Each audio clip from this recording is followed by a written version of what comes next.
श्री स्वामी समर्थ। तर आज आपण आरीवर्कसाठी ब्लाऊजवरती मेजरमेंट कसं टाकायचं ते पाहणार आहोत। तर हा आहे कस्टमरचा ब्लाऊज आणि ब्लाऊज खूप सिंपल आहे, त्याच्यामुळे कस्टमरलासुद्धा याच्यावरती खूप सिंपल असं वर्क करून हवं आहे। पण त्यासाठी मी ब्लाऊजवरती मेजरमेंट कसं टाकते, कसं वर्क करते ते मी तुम्हाला आज सांगणार आहे। तर ह्या ब्लाऊजला आधी मी प्रेस करून घेतलेला आहे, कारण ब्लाऊज जर चुरलेला असेल तर आपल्याला त्याच्यावरती परफेक्ट असं मेजरमेंट टाकायला जमत नाही। त्याच्यामध्ये आधी मी हा ब्लाऊज प्रेस करून घेतलेला आहे आणि याच्यावरती बॅक नेक, फ्रंट नेक आणि स्लीव्सचं मार्किंग मी कसं करते ते मी तुम्हाला सांगणार आहे। तर हा पूर्ण व्हिडिओ आरीवर्कसाठी ब्लाऊजवरती मेजरमेंट कसं टाकायचं त्या रिलेट आहे, त्याच्यामुळे व्हिडिओ शेवटपर्यंत पूर्ण बघा। मी खूप सोप्या आणि सिंपल पद्धतीने सर्व सांगितलेलं आहे। तर इथे आता मी ब्लाऊज पीस घेतलेला आहे आणि या साईडला आपण बॅक नेकचं मार्किंग करणार आहोत। तर आधी आपल्याला याच्यामध्ये पार्ट करून घ्यायचे आहेत। तर इथे मी मेजर टेप घेतलेली आहे। मेजर टेपनंतर इथे मी खडू घेतलेला आहे, जो कपड्यांसाठी यूज होतो तो वाला। तुम्ही व्हाईट पेन्सिलसुद्धा यूज करू शकता। तर आधी आपण बॅकनेकचं मार्किंग करून घेणार आहोत। तर आपल्याला आधी मिडल पार्टचं पार्टेशन करून घ्यायचं आहे। तर इथे मी दोन्ही टोक एकत्र करून मिडल पार्ट जो आहे तो इथे मी काढून घेतलेला आहे। तर इथे आपल्याला तो फोल्ड करून घ्यायचा आहे। तर हा आहे आपला मिडल पार्ट। मिडल पार्ट पाडल्यानंतर इथे 1 इंच आपल्याला मार्जिनसाठी सोडून द्यायचं आहे। तर इथे मी 1 इंच मार्जिनसाठी सोडून देते आहे। तुम्ही व्हिडिओ शेवटपर्यंत पूर्ण बघा। मी खूप सोप्या आणि सिंपल पद्धतीने सर्व सांगितलेलं आहे आणि तुम्हालासुद्धा ते लगेच समजेल, त्याच्यामुळे व्हिडिओ स्किप करू नका। तर इथे 1 इंच मार्जिनसाठी सोडल्यानंतर आता आपण कस्टमरचा मी इथे ब्लाऊज घेतलेला आहे आणि पहिले आपण ब्लाऊजची हाईट चेक करणार आहोत की नक्की हाईट किती आहे। तर आधी आपण हाईट बघणार आहोत आणि त्याच्यानंतर आपल्याला बॅक नेकचा गला किती आहे तो पाहणार आहोत। तर आता ह्या ब्लाऊजची उंची आहे 13। तर इथे ब्लाऊजची हाईट आहे 13। तर ब्लाऊजची हाईट चेक केल्यानंतर इथे आपण आता बॅक नेकचा गला चेक करणार आहोत। तर बॅक नेकचा गला 10.5 आहे। तर हाईट आणि बॅक नेकचा गला घेतल्यानंतर आता इथे मी तुम्हाला पहिले सांगते कसं करायचं आहे। पहिले आपल्याला 1 इंच आपण मार्जिन सोडून दिलेली आहे, त्याच्या इथून आपल्याला 13 अशी उंची हाईट घ्यायची आहे। 13 उंची घेतल्यानंतर आपल्याला 10.5 गला घ्यायचा आहे। तर ही झाली 13 उंची आणि गला झाला 10.5। उंची आणि गला घेतल्यानंतर आपण शोल्डरमधलं डिस्टन्स बघणार आहोत। तर हा डिस्टन्स आहे 6। तर आपण वरून 6चा हाफ 3 होतो। तर आपण दोन्ही साईडने 3-3चं मार्किंग करून घेणार आहोत। तर इथे मी एकूण 6चं मार्किंग करून घेतलेलं आहे। तर शोल्डरचं मिडलचं मार्किंग करून झाल्यानंतर आपल्याला दोन्ही साईडने पुन्हा एकदा गलाचं मार्किंग टाकून घ्यायचं आहे। तर इथे मी या साईडला आधी 10.5चं मार्किंग करून घेते।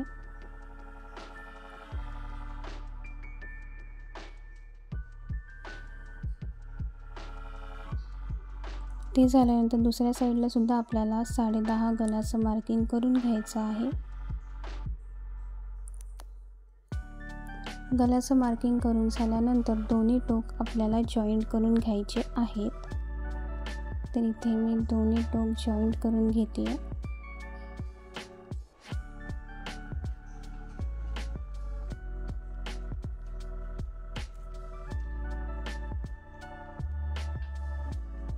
दोन्ही टोक मार्किंग करून झाल्यानंतर आता आपण आधी चेक करून घ्यायचं आहे की आपलं मार्किंग बरोबर झालं आहे की नाही, म्हणजे आपण परफेक्ट असं मेजरमेंट टाकलेलं आहे की नाही। तर तुम्ही बघू शकता आपला ब्लाऊज परफेक्ट असा बसलेला आहे। तर आता आपल्याला त्याच्यावरती ब्लाऊज ठेवून आपल्याला दोन्ही साईडच्या टोकांना मार्किंग करून घ्यायचं आहे। खालच्या आणि शोल्डरच्या इथल्या पार्टला मार्किंग करून घ्यायचं आहे। मी जसं तुम्हाला दाखवते सेम तसं तुम्ही करा।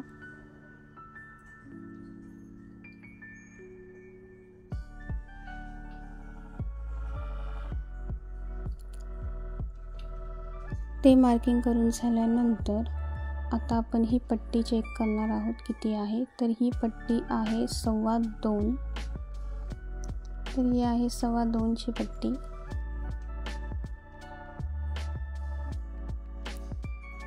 तर आधी आपण इथे 2.25चं मार्किंग करून घेणार आहोत दोन्ही साईडने. तर इथे दोन्ही साईडने मी 2.25चं मार्किंग करून घेतलेलं आहे. मार्किंग करून झाल्यानंतर आपण इथे जे मार्किंग केलेलं आहे ते टोक आपल्याला जॉईंट करून घ्यायचे आहेत. तर आधी मी खालून स्ट्रेट लाईन ओढणार आहे. जे टोक आहे त्या टोकांना आपण जॉईंट करून घेणार आहोत. ते जॉईंट करून झाल्यानंतर इथे जे आपण मार्किंग केलेलं आहे ब्लाऊज ठेवून ते टोकसुद्धा आपल्याला जॉईंट करून घ्यायचे आहेत. ते जॉईंट करून झाल्यानंतर इथे मी लाईन आखून घेते आणि जो आपला शोल्डरचा भाग असतो तो इथे मी मार्किंग करून घेते. इथे शोल्डरचं मार्किंग करताना थोडं दिसत नाही आहे, पण तुम्हाला समजलंच असेल की मी कसं केलं आहे. तर हा आहे आपला बॅक नेकचं मार्किंग.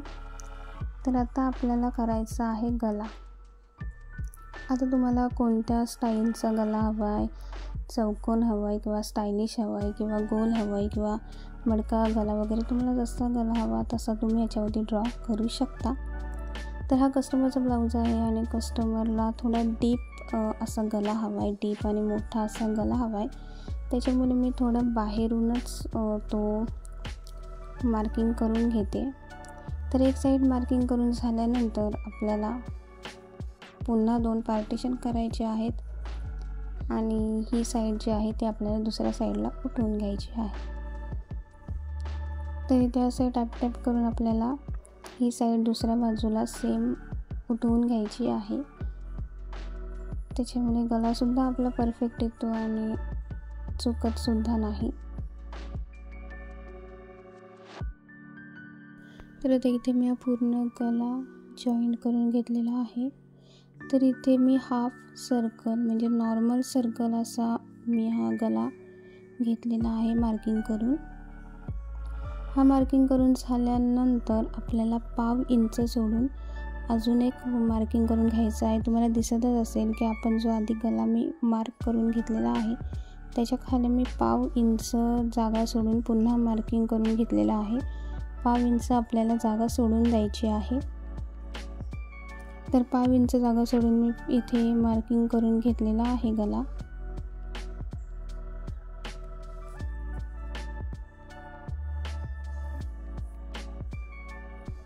तुम्ही कोणत्याही स्टाईलचा गला घ्या, पण त्यासाठी तुम्हाला आरी वर्क करताना 1/2 इंच जागा सोडूनच तुम्हाला वर्क करायचं आहे.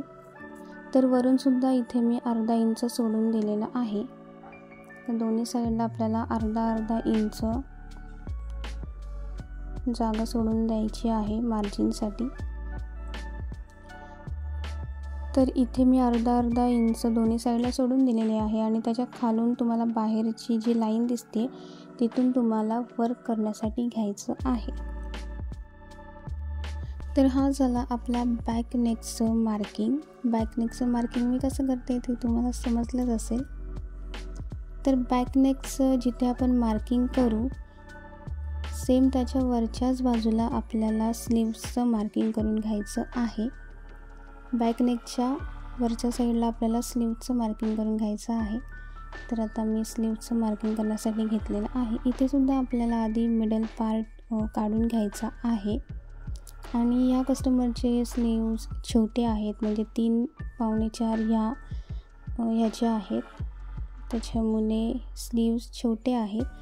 पण मी तुम्हाला इथे छोटे स्लीव्स जसे दाखवणार आहे की मी कसं मार्किंग करते same as it is full sleeves long स्लीव्सचे सुद्धा सेम तसेच करतात मार्किंग. तर इथे आधी मी मिडलचं पार्ट काढून घेतलेलं आहे. तर इथे मी आधी पार्टिशन करून घेतलेलं आहे 2 ह्याचं.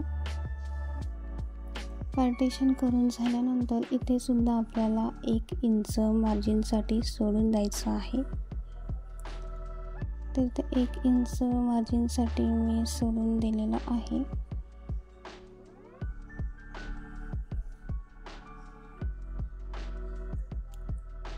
त्याच्यानंतर आपल्याला दोन्ही साईडला स्लीव्सचं मार्किंग करायचं आहे. त्याच्यामुळे दोन्ही साईडला आपल्याला पार्टिशन करून घ्यायचं आहे. तर ह्या साईडचं टोक आपल्याला आपण जो मिडलचा पार्टिशन करून घेतलेला आहे त्या टोकाला जॉईंट करून त्याचं मधलं पार्टिशन आपल्याला काढून घ्यायचं आहे. तरी तुम्हाला दिसतच असेल मी जसं सेम करते आहे सेम टू सेम तुम्ही ॲज इट इज सेम तसंच्या तसं करा. तर ते सुद्धा आपलं मिडलचं पार्टिशन काढून घेतलेलं आहे आणि इथे सुद्धा मी 1 इंच सोडून देते मार्जिनसाठी आपल्याला 1 इंच सोडूनच द्यायचं आहे, हे तर तुम्ही लक्षातच ठेवा. तर इथे 1 इंच मार्जिनसाठी सोडून दिल्यानंतर सेम आपल्याला दुसऱ्या साईडला सुद्धा सेम तीच प्रोसेस करायची आहे. तिथे सुद्धा आपल्याला मिडलचं पार्टिशन करून घ्यायचं आहे.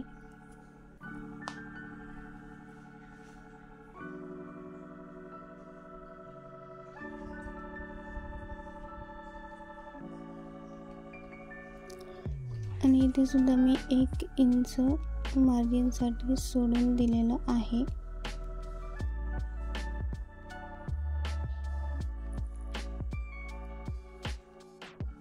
तुमच्याकडे जर स्केल असेल तर तुम्ही स्केलने सुद्धा लाईन मारू शकता. तर हा आहे कस्टमरच्या स्लीव्सचं मार्किंग. तर तुम्ही इथे बघू शकता की स्लीव्ज आहेत 4.5. त्याच्यामुळे इथे मी आधी 4.5चं मार्किंग करून घेतलेलं आहे आणि त्या स्ट्रेट लाईनवरती आपल्याला ब्लाऊजचं स्लीव्स ठेवायचं आहे. आणि इकडे मी जसं तुम्हाला दाखवते सेम टू सेम तसेच तुम्ही मार्किंग करा. तर दोन्ही टोकांना आपल्याला मार्किंग करून घ्यायचं आहे आणि असं फोल्ड करून आपल्याला तो जॉईंट करून घ्यायचा आहे.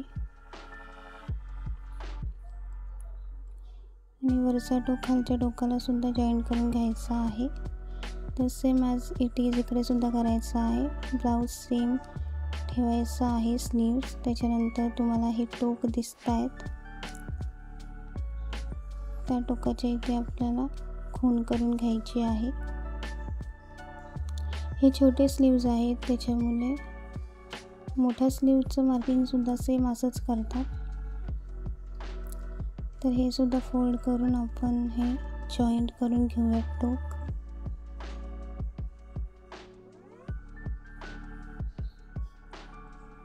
हे जॉईंट करून झाल्यानंतर हे जे 2 टोक आहेत ते सुद्धा आपण जॉईंट करून घेऊया. ते जॉईंट करून झाल्यानंतर खालून आपण एक स्ट्रेट लाईन मारून घेऊयात. तुम्ही आधी काय करा, स्लीव्जचं मार्किंग करताना मी जी खालून स्ट्रेट लाईन मारते ना ती आधी तुम्ही मारून घ्या, म्हणजे तुमचा परफेक्ट ब्लाऊजचं स्लीव्स त्याच्यावरती बसेल.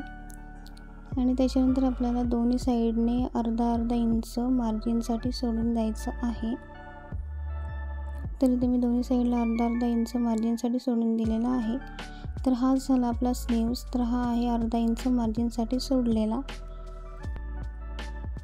तर जो हा अर्धा इंच आपण मार्जिनसाठी सोडलेला आहे त्याच्या आतल्या बाजूने तुम्हाला वर्क करत घ्यायचं आहे या पूर्ण बाजूमध्ये. आणि जी स्ट्रेट लाईन मी मारलेली आहे तिथून तुम्हाला वर्क करण्यासाठी सुरुवात करायची आहे.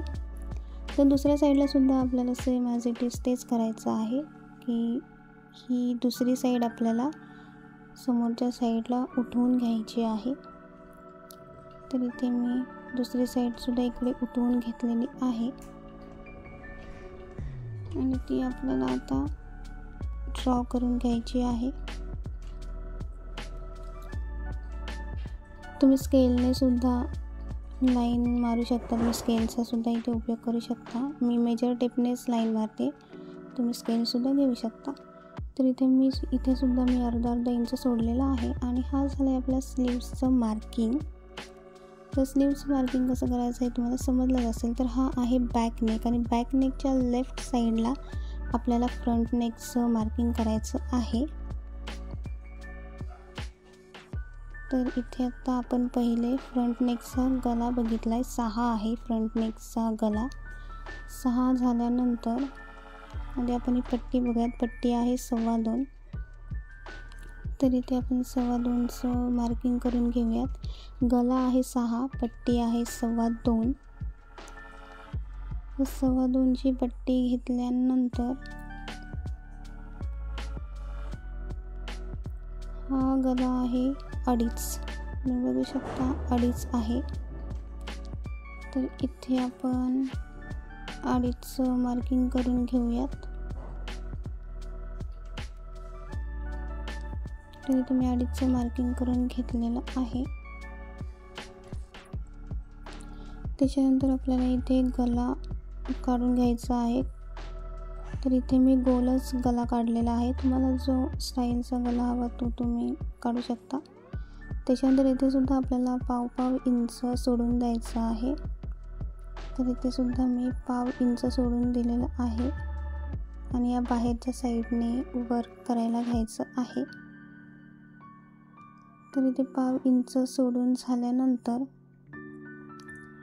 इथे वरच्या साईडने सुद्धा आपल्याला अर्धा इंच सोडून द्यायचं आहे. इथे सुद्धा अर्धा इंच मी सोडून दिलेला आहे.